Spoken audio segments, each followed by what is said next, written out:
আল্লাহ নবী আল্লাহ রাসূল সাহাবায়ে মুজুদের সাথে আলাপ আলোচনা করে, সাহাবায়ে মুজুদের সাথে কথাবার্তা বলতে থাকে। নবী মুহাম্মদুর রাসূলুল্লাহ সাল্লাল্লাহু আলাইহি ওয়াসাল্লাম জানিয়ে দেয়, আমার আল্লাহ আমার মাওলা আমার পরওয়ারদিগার হযরত আদমের মাধ্যমে সর্বপ্রথম কাবা শরীফটাকে তৈরি করলেন। এই কাবা আল্লাহ পাক যখন মক্কাতুল মুকাররমাতে বানালেন, আল্লাহ এমন একটা নিয়ামত দিয়েছে, এমন একটা মর্যাদা দিয়েছে, এমন একটা মর্তবা দিয়েছে, পরিষ্কার কোরআন তার ভাষার মধ্যে দিয়ে জানিয়ে দেয়।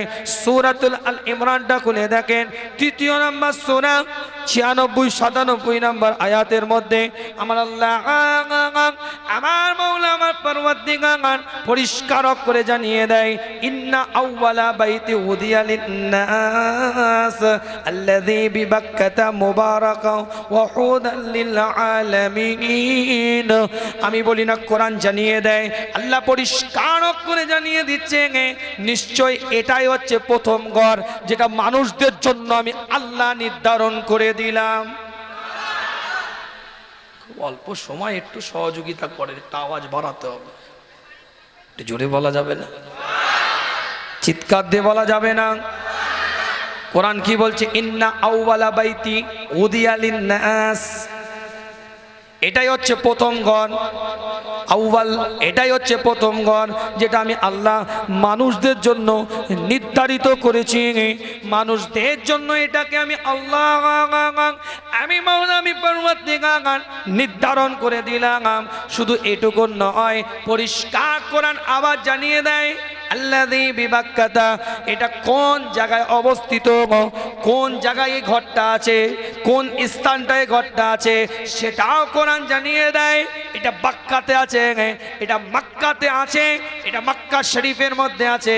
আল্লাযী বিবাক্কাতা, বাক্কাতে আছে, এটা মুবারাকপূর্ণ, এটা মর্যাদাপূর্ণ, এটা মর্তবাপূর্ণ। আমি বলি না, কোরআন জানিয়ে দেয় পরিষ্কার করে আমার আল্লাহ আমার মাওলা আমার পরওয়ারদিগার জানিয়ে দেয়, এটা মানুষের জন্য আমি আল্লাহ একটা মুবারকপূর্ণ করেছি, বরকতপূর্ণ করেছি, হেদায়েতের রাস্তা দেখিয়েছি, হেদায়েতের জায়গা করেছি। অর্থাৎ যে ব্যক্তি কাবাতে যাবে, যে ব্যক্তি কাবার মধ্যে প্রবেশ করবে, যে ব্যক্তি কাবাটা দেখবে, যে ব্যক্তি কাবা শরীফের দিকে নজরটা পড়ে যাবে, যে ব্যক্তি কাবার দিকে চেহারাটা করে নেবে, আমার আল্লাহ আমার মাওলা তার কপালের মধ্যে হেদায়েত নসিব করে দিবে। জোরে বলবেন, হুদাল লিল আলামিন, পৃথিবীর জন্য নয়, আলামিনের জন্য এটা হেদায়েতের পথ দিয়েছি কাবা, হেদায়েতের রাস্তা দিয়েছি কাবা। পরিষ্কার কোরআন জানিয়ে দেয়। একটার পর একটা দলিল দিয়ে আপনাদের খেদমাতে ছোট্ট ছোট্ট করে একটু বুঝিয়ে দিই।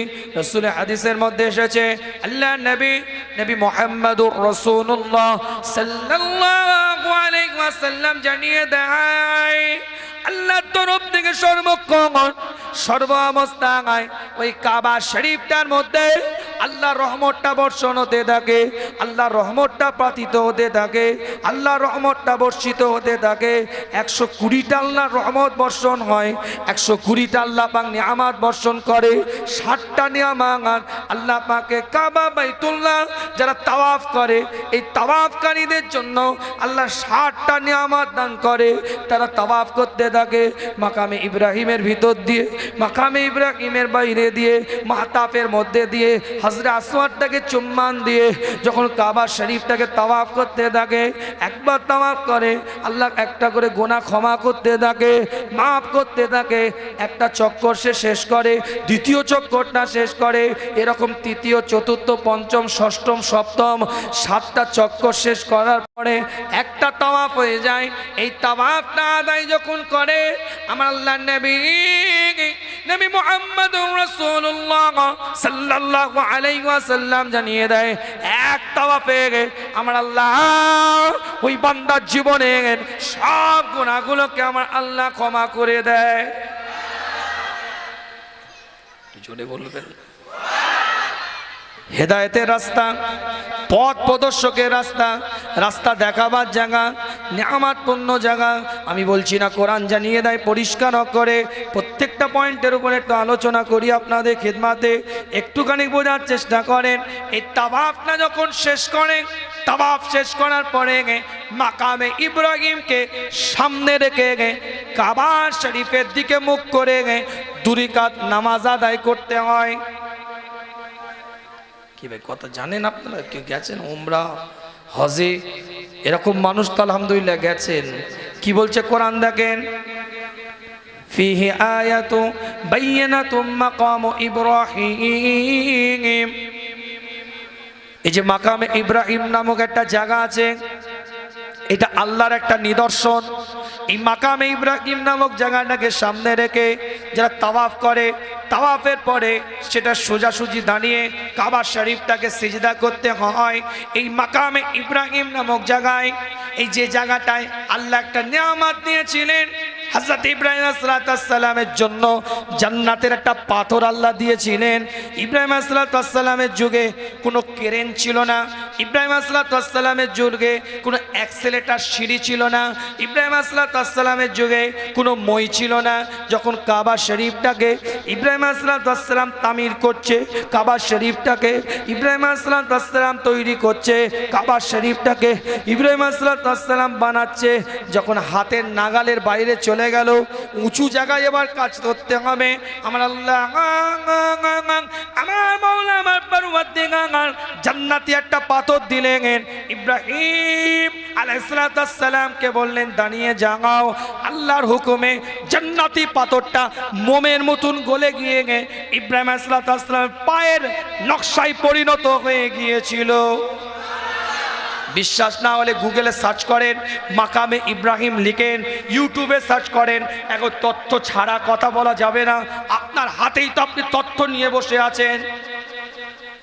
কথা ঠিক, সার্চ করে দেখে নেন অ্যাবাউট মাকামে ইব্রাহিম, যেগুলো বলছি প্রত্যেকটা পয়েন্ট আপনারা পেয়ে যাবেন।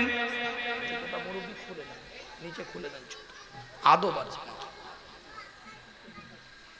মাকামে ইব্রাহিম মোমের মতন গলে গিয়ে পায়ের নকশা হয়ে গেছে। আজও পর্যন্ত লক্ষ লক্ষ হাজী সাহেব যায় আসপাকে, মাকামে ইব্রাহিমের চিহ্নটা এখনো দেখতে পায়, নকশার মতন পায়ের আকৃতি এখনো পর্যন্ত হয়ে আছে। জোরে বলবেন, চিৎকার দিয়ে বলা যাবে না। এটা আল্লাহর তরফ থেকে একটা নিদর্শন। আমি বলছি না, কোরআন জানিয়ে দেয় পরিষ্কার করে। আল্লাহ মাকামে ইব্রাহিমটাকে একটা পাওয়ার দিয়েছিলেন, এই পাথরটাকে একটা ক্ষমতা দিয়েছিলেন, এই পাথরটাকে আল্লাহ একটা ক্ষমতার অধিকারী বানিয়েছিলেন। পৃথিবীর বুকে কোনো অ্যাক্সেলেটার সিঁড়ি পরিচালনা করতে গেলে সেন্সার সিস্টেমে পরিচালিত হতে পারে, রিমোট সিস্টেমে পরিচালিত হতে পারে, কিংবা ম্যানুয়াল সিস্টেমে কেউ তাকে সরিয়ে দিবে, সে সরে যাবে, কেউ ডান দিকে চাপবে, সে ডান দিকে চাপবে, কিংবা রিমোটের মাধ্যমে একটা উঁচু জায়গাকে সরানো হয়, আবার এদিক থেকে এদিকে আসে। ক্রেন সিস্টেমে কেউ ক্রেন চালায়, উঁচুতে তুলে নিচুতে নামায়। এটা manual system, sensor system, remote control system, বিভিন্ন সিস্টেমে পরিচালিত হয় বর্তমান যুগে। কিন্তু আমার আল্লাহ, আমার মাওলা, আমার পরওয়ারদিগার মাকামে ইব্রাহিমটাকে এমন একটা পাওয়ার দিয়েছিলেন, এমন একটা ক্ষমতা দিয়েছিলেন, হযরত ইব্রাহিম আলাইহিস সালামের মনের সাথে মাকামে ইব্রাহিম নামক পাথরের একটা সম্পর্ক আল্লাহ করে দিয়েছিলেন। ইব্রাহিম আলাইহিস সালামের মনটা যদি বলতো ডান দিকে যেতে হবে, পাথর অটোমেটিক ডান দিকে চেপে যেত। ইব্রাহিম আলাইহিস সালাম মন যদি বলতো বাম দিকে একটু চাপতে হবে, পাথর অটোমেটিক্যালি বাম দিকে চেপে যেত। ইব্রাহিম আলাইহিস সালামের মনটা যদি বলতো একটু উপরের দিকে উঠতে হবে, পাথর অটোমেটিক্যালি উপরের দিকে উঠে যেত। ইব্রাহিম আলাইহিস সালামের মনটা যদি বলতো একটু নিচের দিকে নামতে হবে, পাথর অটোমেটিক্যালি নিচের দিকে নেমে আসতো। পৃথিবীর কোনো রিমোট, কোনো সেন্সার, কোনো ম্যানুয়াল কারোকে চালাতে হয় নাই। ইব্রাহিম আলাইহিস সালামের মনের সাথে আল্লাহ সেন্সার লাগিয়ে পাথরকে পরিচালনা করে আজও পর্যন্ত নিদর্শন করে রেখে দিয়েছে। জোরে বলবেন। এমনি তো আর কোরআন বলছে না ফিহি আয়াতুম বাইয়িনাতুম মাকাম ইব্রাহিম, এটা আমার নিদর্শন। আল্লাহ বলছে এটা আমার নিদর্শন। মাকামে ইব্রাহিম এটা আমি আল্লাহ আমার নিদর্শন। কথা কিছু বুঝতে পারছেন? ইব্রাহিম আলাইহিস সালাম কাবা শরীফটাকে তৈরি করছে। আলোচনা বাড়াবো না, ওরে বাবা 11:30 বেজে গেছে, বিরিয়ানি ঠান্ডা হয়ে যাবে, তাই তো কিছু বলবো আর নাকি না শেষ করে দেব? ইব্রাহিম আলাইহিস সালাম মাকামে ইব্রাহিমে দাঁড়িয়ে কাবা শরীফটাকে তামির করছে, কাবা শরীফটাকে বানাচ্ছে, কাবা শরীফটাকে তৈরি করছে। আল্লাহ পাক জানিয়ে দেয় ইব্রাহিম তুমি আমার কাবাটাকে বানালে, উজরাতটা কি নিবে, পারিশ্রমিকটা কি নিবে, কি চাও তুমি বলো, কি নিতে চাও তুমি বলো। তুমি আমার হয়ে কাজ করছো, আমার ঘরটাকে তুমি বানাচ্ছ, কি নিতে চাও? ইব্রাহিম আলাইহিস সালাম বলেন রব্বুল আলামিন কিচ্ছু চাই না, কিচ্ছু আমার আশা নাই। আবার আল্লাহ বলে ইব্রাহিম তুমি আমার ঘরটা বানালে, আমার ঘরটা তৈরি করলে, কি নিবে তুমি বলো, কি চাও তুমি বলো, কি নিতে ইচ্ছুক তুমি বলো। আবার ইব্রাহিম আলাইহিস সালাম বললা মাওলানা কিচ্ছু চাই না, কিচ্ছু লাগবে না। সূরা বাকারা খুলে দেখেন, তাফসীরগুলো খুলে দেখেন, একটার পর একটা পয়েন্টের উপর আলোচনা করতে চাই, কিন্তু সময় স্বল্পতা, বিস্তারিত জায়গায় ডিপে আমি যেতে পারছি না। তাফসীরে জালালাইন, তাফসীরে মারিফুল কোরআন, তাফসীরে কুরতুবী, তাফসীরে বাইজাবি, তাফসীরে রুহুল বায়ান, তাফসীরে মানি, তাফসীরে কবির, তাফসীরে কাসির, তাফসীরে মাদারিক, তাফসীরে হিব্বান, বড় বড় তাফসীর থেকে সব থেকে কাদিমতম তাফসীরে কিতাব তাফসীরে জারির তাবারি। এখান থেকে তো কিছু কথা বলতেই পারছি না, যেহেতু সময় স্বল্পতা, শুধু অর্থের উপরে কিছু কথা আপনাদের খিদমতে বলি। ইব্রাহিম আলাইহিস সালাম আল্লাহকে ফরিয়াদ করে আল্লাহ এ মাওলা পরওয়ারদিগার আপনার ঘরটা তৈরি করেছি, এর জন্য যদি কিছু আপনি উজরাত দিতে চান, যদি কিছু আপনি পারিশ্রমিক দিতে চান, আল্লাহ পৃথিবীর বুকে কিচ্ছু আমার পারিশ্রমিক চাই না, কিচ্ছু উজরাত আমার চাই না। যদি আপনি উজরাত দিতে চান, আপনি যে আখেরি নবী করে পাঠাবেন পৃথিবীর বুকে, শেষ নবী করে যাকে আপনি পাঠাবেন, খাতামান নবীন করে যাকে আপনি পাঠাবেন, মুহাম্মাদুর রাসূলুল্লাহ আহমদ করে যাকে আপনি পৃথিবীতে পাঠাবেন, সেই আহমদকে, সেই মোহাম্মদকে আমার নাসালে দিতে হবে, আমার রক্তে দিতে হবে, আমার বিলাটে দিতে হবে। মুস্তাফার ওই শানের উপরে দোয়াটা চেয়েছিল ওই মাকামে ইব্রাহিমে দাঁড়িয়ে, আজও পর্যন্ত মাকামে ইব্রাহিমে রাসূলের বিলাদাতের দোয়ার বরকতে আল্লাহর তরফ থেকে নিদর্শন তৈরি হয়ে গেছে।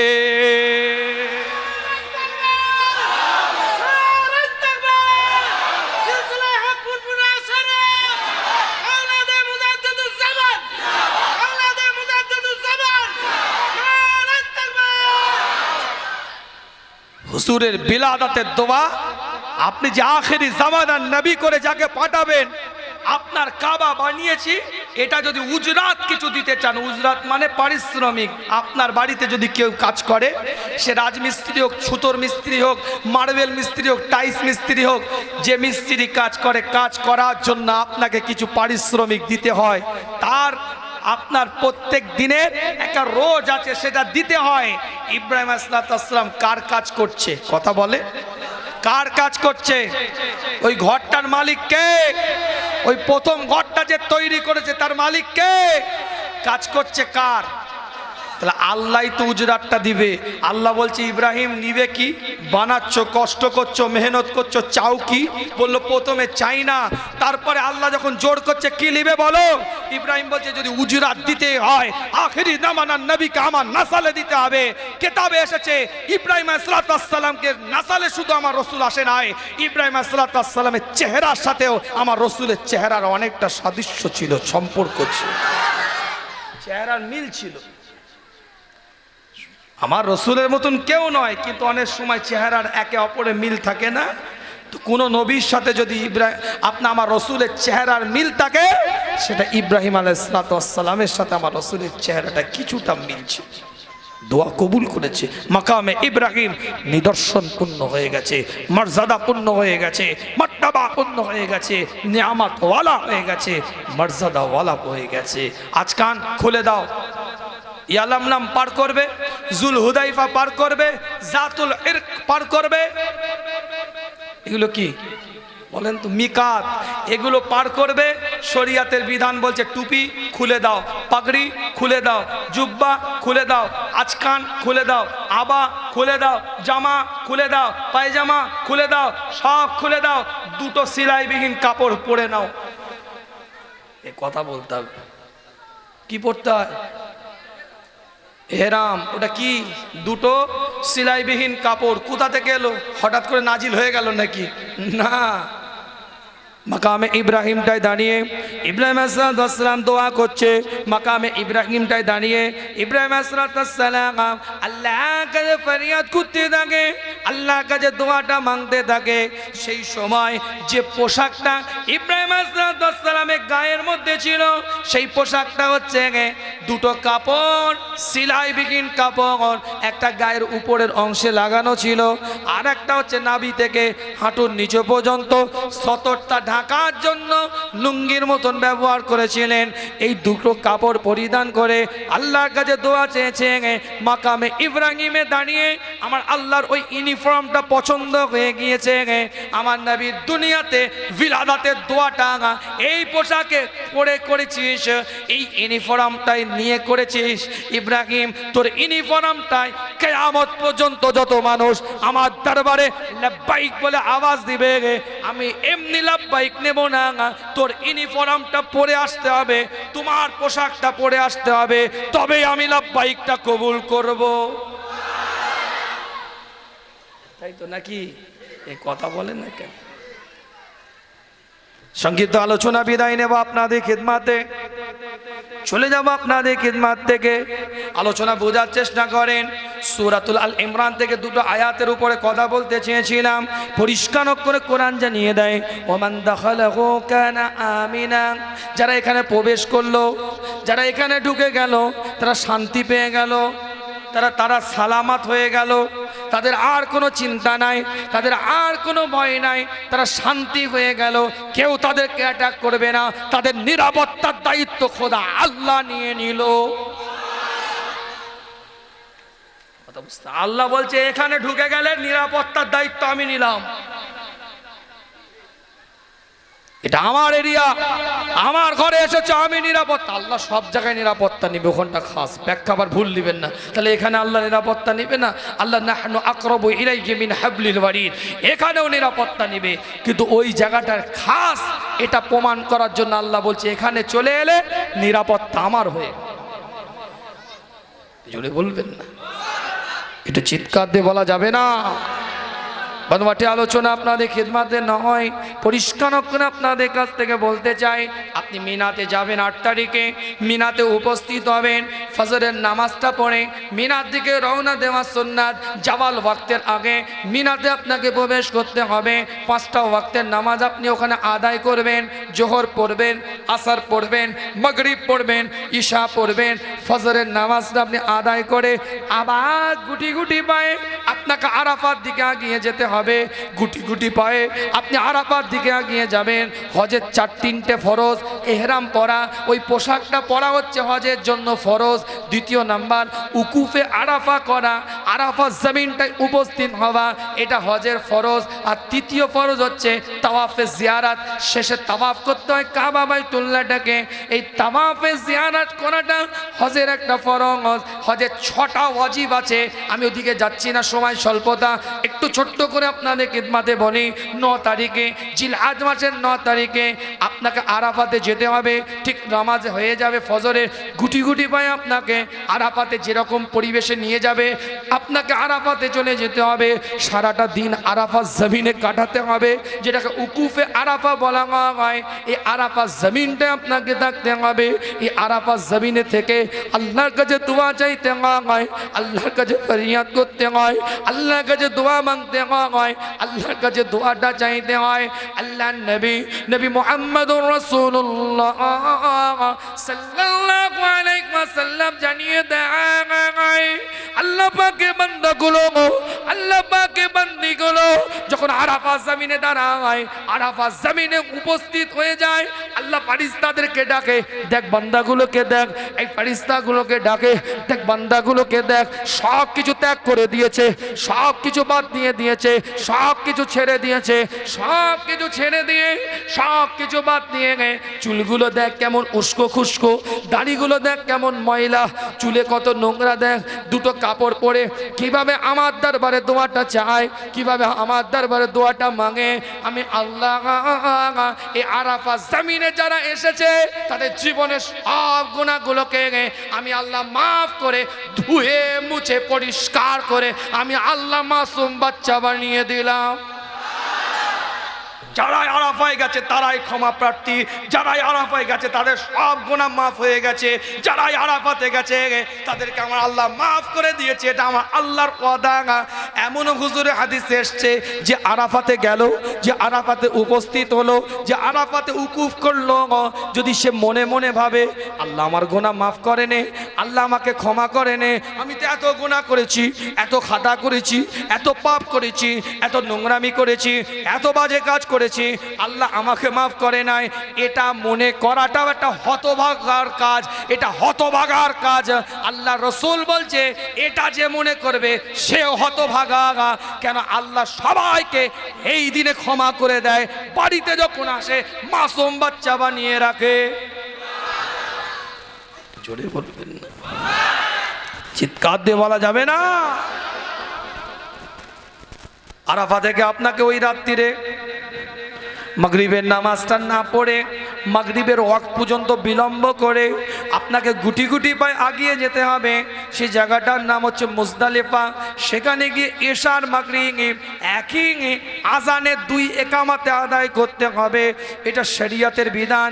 একটাই মাত্র রাত আল্লাহ নবী মুহাম্মদুর রাসূলুল্লাহ সাল্লাল্লাহু আলাইহি ওয়াসাল্লাম এতই ক্লান্ত হয়ে গিয়েছিলেন, এই আপনার আরাফা থেকে মুজদালিফায় আসার পথে এতটাই দুর্বল হয়ে গিয়েছিলেন, হুজুর মুজদালিফায় এসে ঘুমিয়ে গিয়েছিলেন।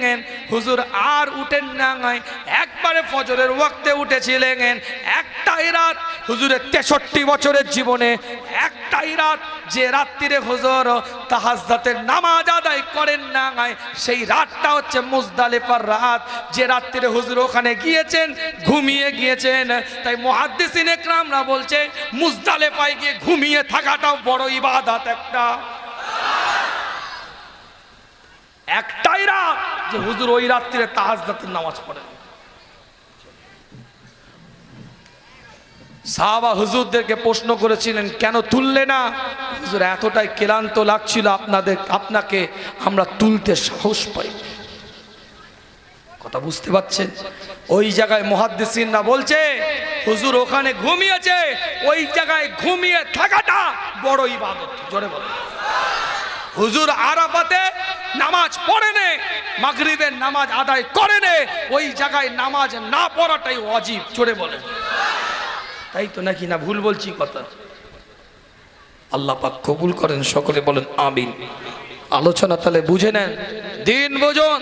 আমি আলোচনা কোন জায়গায় শুরু করেছিলাম যে রাসূল ঈমান, মনে আছে? প্রথম পয়েন্ট রাসূল ঈমান। তাহলে কি বুঝছেন? হুজুর তাহাজ্জুদ পড়েন মুজদালিফায়, আপনি তাহাজ্জুদ না পড়াটা ইবাদত। জোরে বলেন।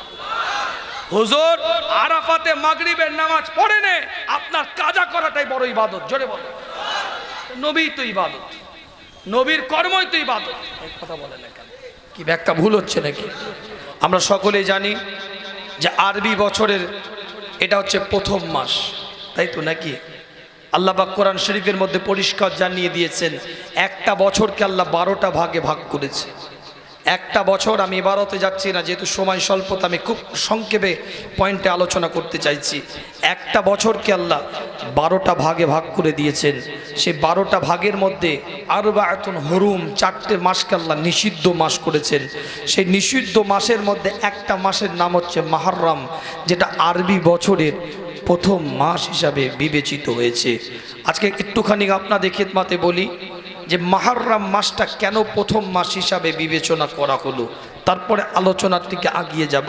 আর এই পয়েন্টটা বুঝে নিলে আমার আলোচনাটা আজকের মতো আপনারা বুঝে যাবেন, কেন যে দুটো পয়েন্টের উপর আমি আলোচনা করব এই দুটো পয়েন্টেরই এর মধ্যে সংক্ষেপে একটা আপনারা বার্তা পেয়ে যাবেন যে কি বোঝাতে চাইছে আপনাদের খিদমতে।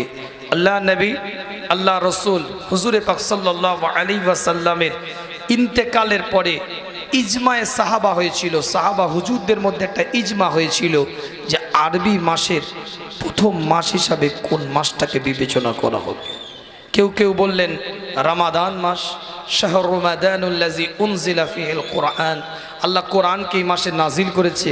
ইন্না আনজালনাহু ফি লাইলাতিল কদর, আল্লাহ এই মাসে এমন একটা রাত দিয়েছে যে রাতটাকে আল্লাহ নিয়ামতপূর্ণ রাত দিয়েছে, মর্যাদাপূর্ণ রাত দিয়েছে। 1000 মাসের রাত্রির থেকে উত্তম একটা রাত আল্লাহ দিয়েছে। এই মাসটা আরবি বছরের প্রথম মাস হোক।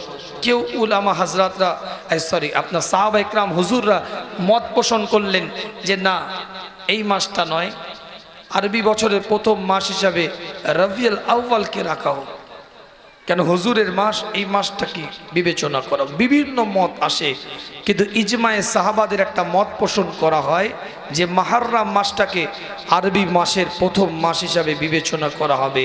এর প্রথম কারণ হচ্ছে জিলহজ মাসকে শেষে রাখা হবে, বান্দা হাজ পাক থেকে আসবে, নিষ্পাপ অবস্থায় বছরটাকে শেষ করবে, নতুন বছরের যে সূচনাটা করবে বেগুনা অবস্থায় সূচনা করবে। তাই জিলহজ মাসকে আরবি বছরের শেষ মাস হিসাবে বিবেচিত করা হয়েছে, নির্বাচিত করা হয়েছে। আর মুহররম মাসটাকে আরবি বছরের প্রথম মাস হিসাবে নির্বাচিত করা হয়েছে। জুড়ে বল, হাজ পাক থেকে আসবে, নিষ্পাপ অবস্থায় বাড়িতে ফিরবে, নতুন বছরের যে সূচনাটা করবে ওটা নিষ্পাপ অবস্থায় করবে, নতুনভাবে সূচনা করবে। আজকে দুঃখ লাগে 31st নাইট মানায়, 31শে ডিসেম্বর রাত 11:55 মানুষ রেডি হয়ে থাকে 31st নাইটে, অর্থাৎ শুভ নববর্ষ, হ্যাপি নিউ ইয়ার, আপনার শুভ সূচনার জন্য শুভেচ্ছা দিয়ে থাকে। আজকে পয়লা বৈশাখ বানানো হয় বিভিন্নভাবে, বিভিন্ন কালচারে, বিভিন্ন সময়, বিভিন্ন পরিস্থিতিতে ইহুদি নাসারাদের অনুকরণ করে আমরা বিভিন্ন কর্মকাণ্ড করে থাকি। কিন্তু মনে রাখবেন, একটা বাচ্চা ছেলেকে যদি প্রশ্ন করা হয়, এই তুমি একটু বলো তো ইংরাজি মাসের নামগুলো, জানুয়ারিতে শুরু করবে, এক নিঃশ্বাসে ডিসেম্বরে গিয়ে শেষ করে দিবে। একটা বাচ্চা ছেলেকে যদি আপনি জিজ্ঞাসা করেন বাংলা সনের মাসের নামগুলো একটু বলো তো, সে মোটামুটি লাস্টের দিকে একটু কুতকালেও একটুখানি খোঁচা দিলে কিন্তু সে শেষ করতে সক্ষম হবে। কিন্তু দুর্ভাগ্যের বিষয়, আপনার বাড়ির ছেলে, আমার বাড়ির ছেলে, দুর্ভাগ্যের বিষয় আপনার মহল্লার ছেলে, আমার মহল্লার ছেলে, আজকে যদি আরবি বছরের নাম বা মাসের নামগুলো জিজ্ঞাসা করা হয়, 2-4টের নাম জানে, তার বেশি জানে না। রোজার মাসটা বলে দিবে রমজান, আর ওই ঈদ হয়, কিন্তু ঈদ কোন মাসে হয় এটা মুসলমানের বাড়ির ছেলে জানে না। শবে বারাত হয়, কিন্তু শবে বারাতটা কোন মাসে হয়, শবে বারাতটা লাইলাতুন নিসফি মিনাশ শাবানটা কোন মাসে হয়, এই শাবান মাসের নাম জানে না, কিন্তু শবে বারাতটা জানে। কথা বলেন, কথা ঠিক বলছে? আলোচনা বোঝার চেষ্টা করেন, ব্যাখ্যাটা ভুল নেবেন না। এটা আমাদের দুর্বলতা, এটা আমাদের জন্য দুঃখজনক যে আজকে আমাদের এই পরিবেশে আমাদের বাচ্চাগুলো কোরআনের আদর্শ থেকে সরে গেছে, দ্বীনি আদর্শ থেকে সরে গেছে। পরিষ্কার সাহাবা হুজুরদের ইজমায়ের মধ্যে এসেছে যে আল্লাহ নবী, আল্লাহ রসুলের ইন্তেকালের পরে সমস্ত সাহাবা একরাম হুজুররা এলান করে দিলেন যে মুহররম মাসটা হচ্ছে আরবি বছরের প্রথম মাস হিসাবে বিবেচনা করা হয়েছে। হযরত আদম আলাইহিস সালাম পৃথিবীর বুকে যখন আসলেন, ইন্নী জাইলুন ফিল আরদি খলিফা ক্বালু আতাজআলু ফিহা মান ইউফসিদু ফিহা ওয়া ইউশফিকুদ দিমা।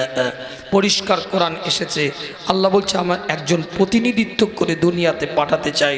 ফেরেশতারা বলল না, আপনারা প্রেরণ করবেন না, তারা মারামারি করবে, ইখতিলাফ করবে, মতানৈক্য করবে। আল্লাহ বললেন লাস্টে, তারপরে এটাও তারা প্রপোজ করলেন যে আল্লাহ নাহনু নুসাব্বিহু বিহামদিকা ওয়া নুকাদ্দিসু লাক, আমরা কি আপনার প্রশংসার জন্য যথেষ্ট নয়? আল্লাহ জানিয়ে দিলেন আমি আল্লাহ যা জানি তোমরা তা জানো না। আদমকে তৈরি করার পরে পৃথিবীতে পাঠালেন সিংহল, যেটা বর্তমানে শ্রীলঙ্কা, গোটা হিন্দ ছিল তখন। সিংহলে পাঠালেন, এটা পৃথিবীর বুকে পাঠালেন। আদম আল্লাহকে বলছে, আল্লাহ আপনার বাইতুল মামুর তাওয়াফ করেছি, আপনার বাইতুল মামুর তাওয়াফ করেছি, আপনার বাইতুল মামুরের সামনে জিকির করেছি, তা জিকির করেছি, তাসবিহ পাঠ করেছি। আল্লাহ দুনিয়াতে তো একটা এরকম ঘর বানাতে চাই। আল্লাহ বলে, আদম যদি ঘর বানাতে হয় সে ঘরটা আমার বাইতুল মামুরের সোজাসুজি জায়গায় হবে। আমি ডিটেলস যাচ্ছি না কেন ওখানে হলো। আল্লাহ তো শ্রীলঙ্কাতেও তো একটা কাবা বানাতে পারত, তখন তো শ্রীলঙ্কাও নেই, ভারতও নেই, যেটা ওই মেজরিটি, আমরা মাইনরিটি, ওরা ম্যাক্সিমাম। ওখানে নয়, এখানে দুবাই আছে না, ইংল্যান্ড আছে না, থাইল্যান্ড আছে না, স্কটল্যান্ড আছে, গোটা পৃথিবী। তো আল্লাহ তো শ্রীলঙ্কাটাই তো মার্তাবাওয়ালা বানিয়ে দিতে পারত। একটা ছোট্ট পয়েন্ট বলে দিই, আল্লাহ জানিয়ে দিয়েছে কাবা যেখানে হবে সেখানে আমার মুস্তাফার যেখানে জন্ম হবে সেই জায়গাটায় আমি আল্লাহ কাবা তৈরি করি। হুজুর মক্কাতে আসবে, তো কাবা মক্কাতে হয়েছে, ওদিকে যাব না, ব্যাখ্যা অনেক দিকে যেতে হবে, আমি ওদিকে যাচ্ছি না, সংক্ষেপে কথা বলছি আপনাদেরকে।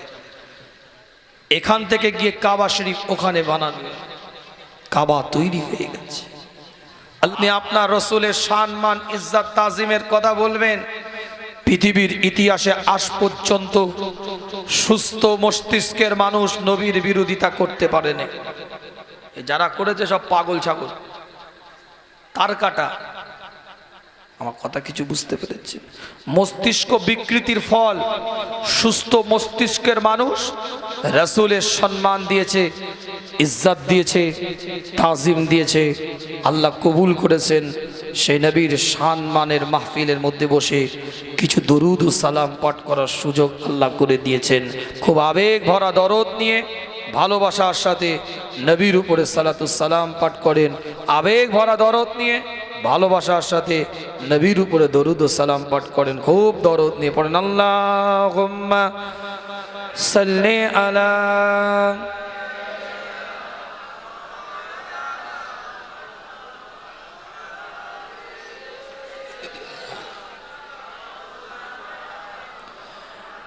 दोहराएंगे हम फिर से तारीख यमामा को, दोहराएंगे हम फिर से तारीख यमामा को।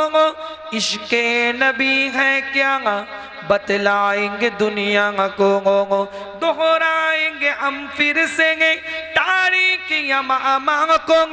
इश्क नबी है क्या बतलाएंगे दुनिया को। हम जज्बा ईमानी दिखलाएंगे दुनिया को। हम खत्म नबूवत पे जा अपने लुटाएंगे। तारीफ मोहम्मद हम लिख लिख के सुनाएंगे। हम खत्म नबूवत पे जा अपने लुटाएंगे। तारीफ मोहम्मद हम लिख लिख के सुनाएंगे। हम खत्म नबूवत को जा अपनी लुटाएंगे। जो उनके दीवाने हैं वो दिल के तराने हैं। गुस्ताख नबी है जो शैतान के दीवाने हैं। जो उनके दीवाने हैं वो दिल के तराने हैं। गुस्ताख नबी है जो शैतान के दीवाने हैं। गुस्ताख मोहम्मद का हम नाम मिटाएंगे। हम खत्म नबूवत पे जा अपनी लुटाएंगे। तारीफ मोहम्मद हम लिख लिख के सुनाएंगे।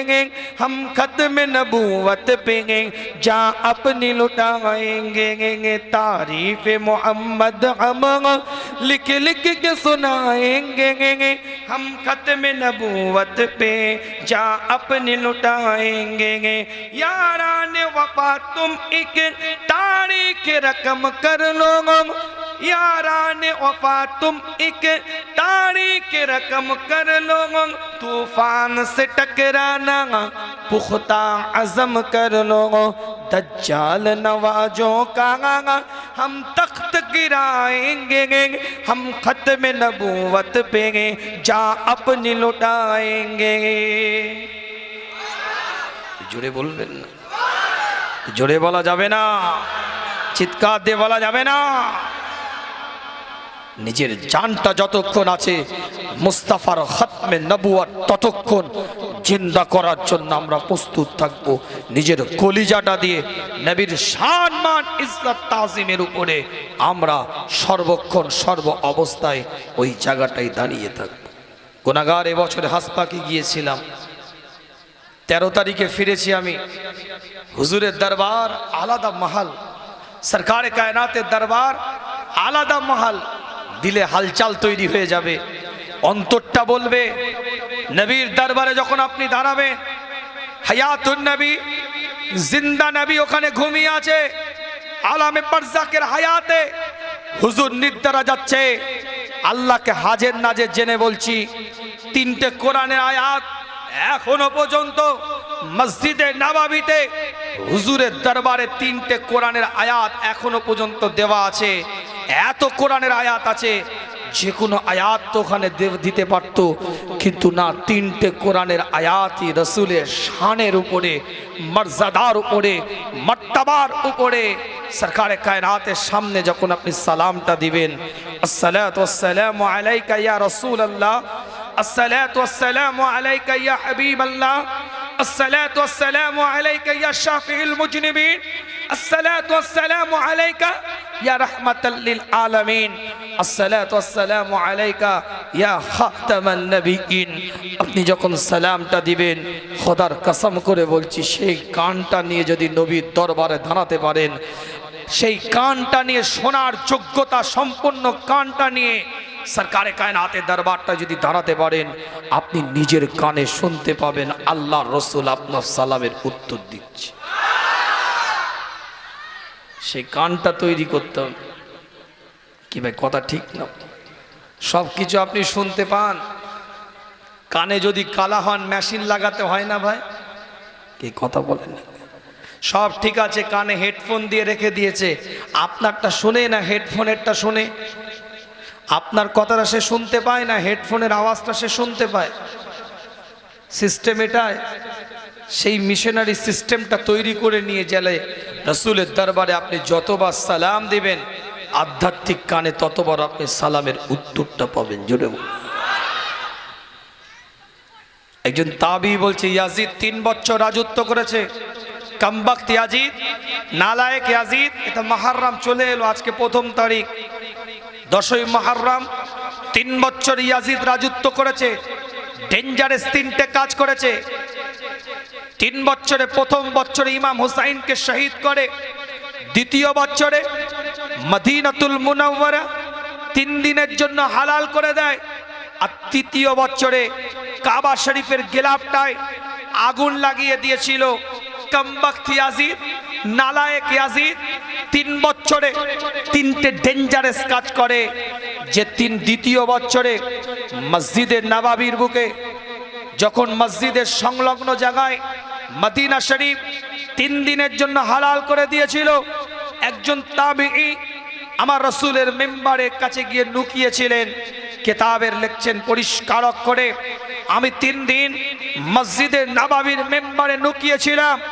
3 দিনের 15 ওয়াক্তের আজান দেওয়ার মতন কেউ ছিল না। আমি মসজিদে নববীর মেম্বারের ভিতর থেকে 3 দিনের 15 ওয়াক্তের আজান খোদ আল্লাহ নবী, আল্লাহ রসুল দিচ্ছে, আমি নিজের কানে হুজুরের গলার আওয়াজ শুনতে পেয়েছি।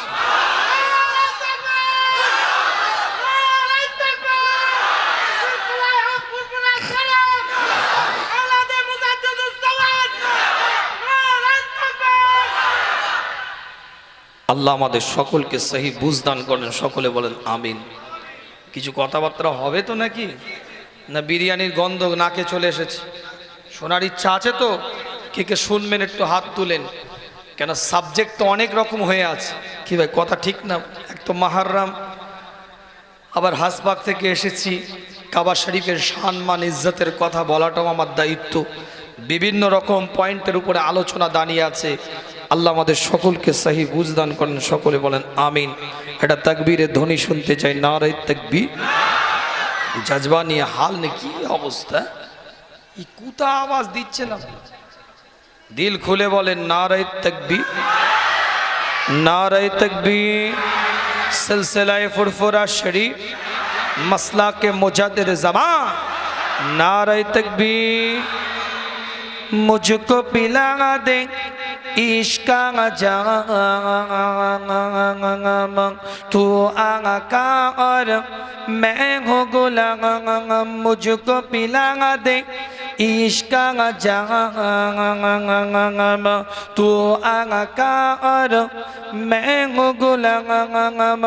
रब के दुलारे तुम ही तो हो, सबके सहारे तुम ही तो हो। रब के दुलारे तुम ही तो हो, सबके सहारे तुम ही तो हो।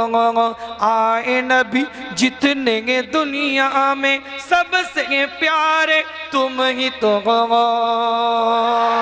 आए नबी जितने दुनिया में सबसे प्यारे तुम ही तो हो। भेज खुदा ने तुझको सलाम, तू आका और मैं हूँ गुलाम। भेज खुदा ने तुझको सलाम, तू आका और मैं हूँ गुलाम।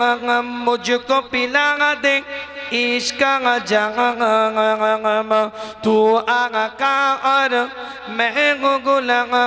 मुझको पिला दे इश्क का जाम, तू आका और मैं हूँ गुलाम।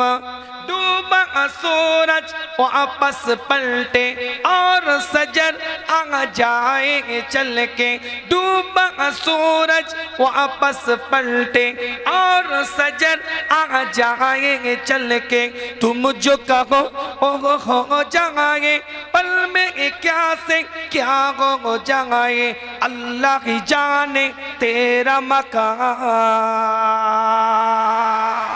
अल्लाह की जाने तेरा मकाम। तू आका और मैं हूँ गुलाम, तू आका और मैं हूँ गुलाम। तू आका और मैं हूँ गुलाम। मुझको पिला दे इश्क का जाम, तू आका और मैं हूँ गुलाम। सिदरा पे जाके प्यारे नबी से बुलबुल सिदरा बोले नबी से। सिदरा पे जाके प्यारे नबी से बुलबुल सिदरा बोले नबी से। आके गए हम चल जाएंगे, आप अकेले जाए यहाँ से। अर्श बरी पे तेरा कयाम,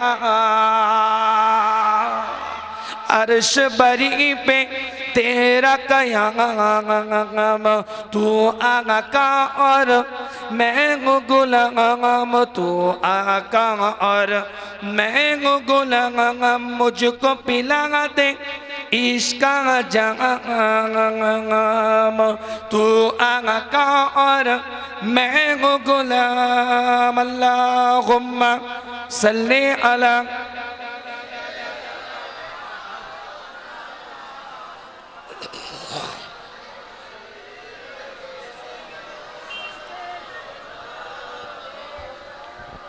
উপস্থিত হাজার মজলিস ব্রাদার ইসলাম, খুব অল্প সময় দু একটা আলোচনা আপনাদের খিদমতে। আল্লাহ পাক সকলকে কবুল করেন, সকলে বলেন আমিন। জোরে বলা যাবে আমিন, চিৎকার দিয়ে বলা যাবে আমিন।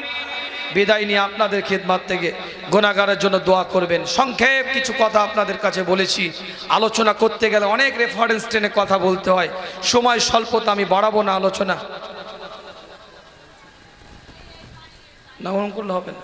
আল্লাহ পাক সকলকে সহি বুঝদান করেন, সকলে বলেন আমিন। আসেন নবীর সামনে দাঁড়িয়ে একটু সালাতুস সালাম। আশেপাশে যারা আছেন পরিবেশটা তৈরি করে একটু আগে আসেন, ভিতরে ঢুকেন, পরিবেশ দোয়া হবে, সাবরে সানি হবে, ইসালেসা হবে, গরিবের গরিবানা কিছু তাবারুকের ব্যবস্থা আছে, আপনারা নিয়ে যাবেন ইনশাআল্লাহ।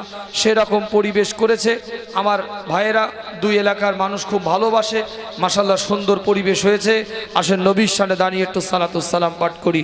ইয়া নবী সালাম।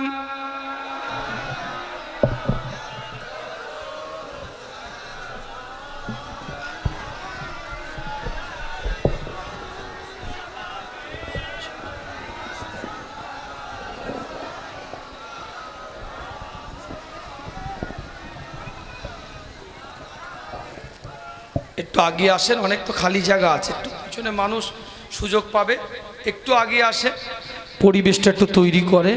মাশাআল্লাহ সুন্দর করে ধৈর্য ধরে বসে আছেন অনেকক্ষণ, একটু আগে চলে আসে, আল্লাহ পাক কবুল করবেন। এদিকে অনেক খালি জায়গা আছে। কি গুনাহগার দুটো কথা বললো, রাগ করলেন নাকি আপনি? এ জোরে বলেন, রাগ করলেন? রাগ করলেন? কথা বুঝতে অসুবিধা হয়েছে? মাশাআল্লাহ একটু তাকবীরে ধ্বনি দেন দেখি, নারায়ে তাকবীর। কি ঘোজের মাঠ নাকি এটা? বিবি রাইট ঘোজের মাঠ একটা আছে না?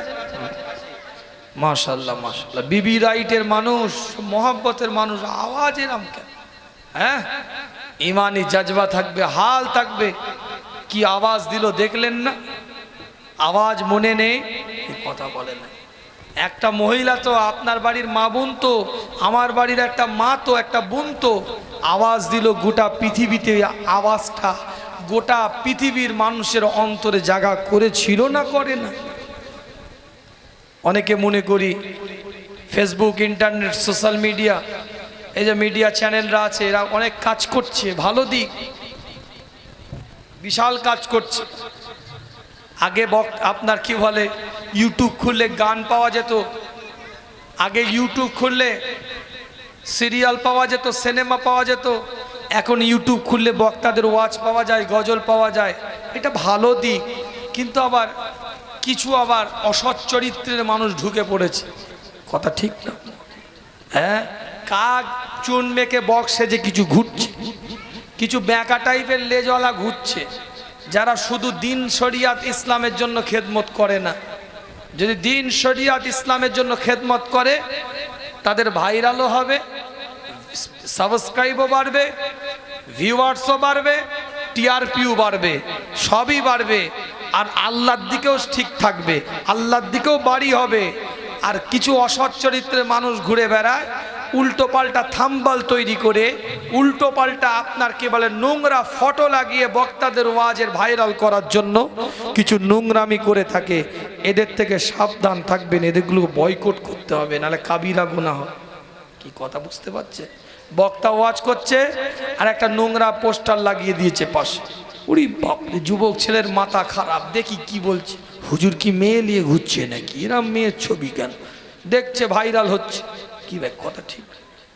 খুব সাবধান, মার বাঁধা, একদম সিলেক্টেড মার বাঁধা হয়ে আছে, চাপকে সোজা করে ফেলবে। ওখানে ইউটিউব নিয়ে পিটবে, ফেসবুক নিয়ে পিটবে। এখানে যেমন টিআরপি বাড়ছে, ওখানেও ফেরেশতাদের টিআরপি বাড়ছে, পাকামু বন্ধ হয়ে যাবে। আল্লাহ আমাদের সকলকে সহি বুঝদান করেন, সকলে বলেন আমিন। জোরে বলা যাবে আমিন, চিৎকার দিয়ে বলা যাবে আমিন। সোশ্যাল মিডিয়া, ইউটিউবে এলাকার মানুষ অনেকে ইউটিউব চ্যানেলে কাজ করে, ইউটিউব নিজস্ব চ্যানেল আছে, আমার মোহাম্মদ আলী ভাইয়ের নিজস্ব আছে, আরও অনেক আছে, সবাই তো অনেকে যায় আমার কাছে, ভালোবাসার মানুষ সবাই, তো নিজস্ব পার্সোনাল চ্যানেল আছে। কেউ গজল ওয়াজের জন্য করেছে, মাশাআল্লাহ ভালো দিক, কিন্তু সাবধান হয়ে যাও তোমরা, সাবধান। দিন শরিয়াত ইসলাম মানদণ্ড ঠিক রেখে কাজ করো, আল্লাহ বরকত দিবে, আল্লাহ নিয়ামত দিবে, আল্লাহ মর্যাদার অধিকারী বানাবে, সকলে বলেন আমিন।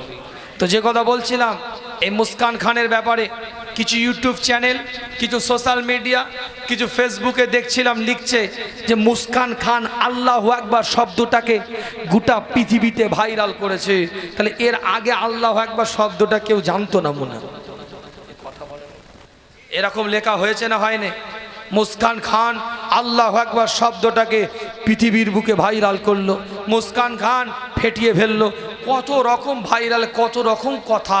কিন্তু বক্তব্য আমার এই জায়গাটায় যে আজকে মুস্কান খান আল্লাহু আকবার শব্দটাকে ভাইরাল করে নাই, এটা ঈমান চলে যাবে কথাটা বললে, ঈমান নষ্ট হয়ে যাবে কথাটা বললে। আল্লাহু আকবার শব্দটা মুস্কান খানকে ভাইরাল করেছে। কেন? অনেকেই তো অনেক কিছু বলেছে, কই ভাইরাল হলো না তো? তার মুখ থেকে ও গো বাবা গো মা গো বলে দৌড়ালে কেউ চিনতো না। তার মুখ থেকে ভয়ের কারণে কিংবা সাহস দেখিয়ে যদি অন্য কোনো শব্দ বলতো, পৃথিবীর মানুষের মনের মধ্যে জায়গা করতে মুস্কান খান পারতো না। ওই জায়গায় ওই মুহূর্তে আল্লাহু আকবার শব্দটা আল্লাহ তার মুখ থেকে বের করেছে বলে পৃথিবীর মানুষের কাছে মুস্কান খান ভাইরাল হয়ে গেছে। কথা ভুল বললাম? এ কথা বলেন, কথা ভুল বললাম? আর ইনি থাম্বালে লিখছে, ইনি পোস্টারে লিখছে, ইনি সুন্দর করে টিআরপি বাড়ানোর জন্য লিখে দিল আল্লাহু আকবার শব্দটা মুস্কান খান গোটা পৃথিবীতে ভাইরাল করেছে। ওই যেদিন কিছু তৈরি হয়নি, আদমও দুনিয়াতে আসেনি, সেই দিনও আল্লাহ ভাইরাল ছিল। এ কথা বলেন। ভাইরাল শব্দটা আবার অন্যদিকে নেবেন না। ভাইরাল মানে প্রসিদ্ধ, ভাইরাল মানে পরিচিতি, ভাইরাল মানে ব্যাপক হারে চেনা, এই ধরনের মানে আসে ভাইরাল মানে। তাহলে আল্লাহকে কে চেনে না? এই কথা বুঝতে পারছেন? মানেগুলো না বুঝলে তো গুলিয়ে ফেলবেন। এখন যদি বলেন যে মুস্কান খান ভাইরাল করলো, তাহলে আল্লাহকে কেউ চিনতো না, ই আল্লাহু আকবার লিয়েছে বলে চিনেছে। ভাইরাল মানে তো পরিচিতি, ব্যাপক হারে চেনা, ব্যাপক হারে বোঝা। তা আমাদেরকে সচেতন হতে হবে। আল্লাহ আমাদের সকলকে কবুল করেন, সকলে বলেন আমিন। এটা তাকবীরে ধ্বনি দেন, নারে তাকবীর, নারে তাকবীর, নারে তাকবীর। খুব আবেগ ভরা দরদ নিয়ে, খুব ভালোবাসার সাথে, খুব দরদি কণ্ঠে সকলে পড়েন ইয়া নবী সালাম।